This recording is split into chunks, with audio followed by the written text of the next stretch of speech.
सिंधुदुर्गात आता एनडीआरएफचं पथक दाखल झालंय। पावसामुळे सिंधुदुर्ग जिल्ह्यामध्ये जनजीवन सध्या विस्कळीत झाल्याचं पाहायला मिळतं आणि त्यामुळे एनडीआरएफ पथकाकडून तिथे बचाव कार्य सुरू आहे। अगदी 2 दिवसांपासून सिंधुदुर्गात मुसळधार पाऊस सुरू आहे आणि या मुसळधार पावसामुळे इथलं जनजीवन पूर्णतः विस्कळीत झालंय। त्यामुळे एनडीआरएफची ही टीम तिथे दाखल झाली आहे आणि त्यांच्याकडून तिथे सगळ्या नागरिकांना सुरक्षित स्थळी स्थलांतरित करण्यात येत आहे।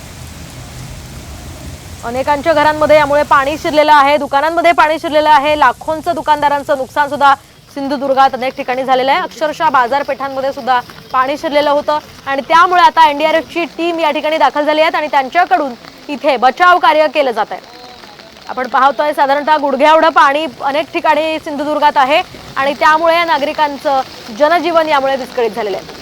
इथे सध्या एनडीआरएफची ही टीम दाखल झालेली आहे आणि त्यांच्याकडून मदत या सगळ्या नागरिकांची केली जाते।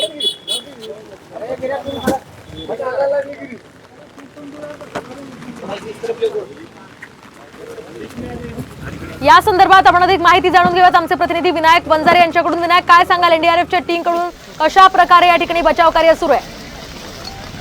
खरं म्हणजे कालपासून हा मुसळधार पाऊस कोसळत होता आणि त्यानंतर कुडाळची जी मुख्य नदी आहे भंगसा नदी, या नदीला मोठा पूर आला होता आणि त्या पुराचा जो फटका आहे तो पावशी गावाला बसला आणि ते काही घरांना जो आहे तो पुराने वेढा दिला होता।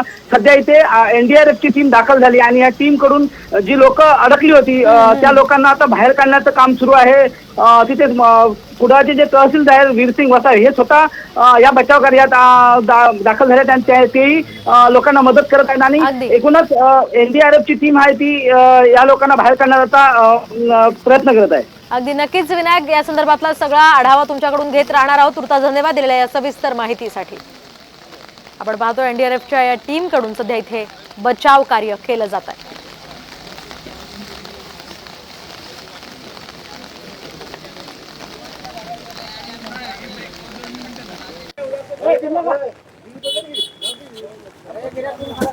आपण पाहतोय सिंधुदुर्गात मुसळधार पाऊस सुरू आहे। सिंधुदुर्गसह रत्नागिरीमध्ये सुद्धा मुसळधार पाऊस सुरू आहे आणि त्यामुळे शाळांना सुद्धा आज सुट्टी जाहीर करण्यात आली आहे।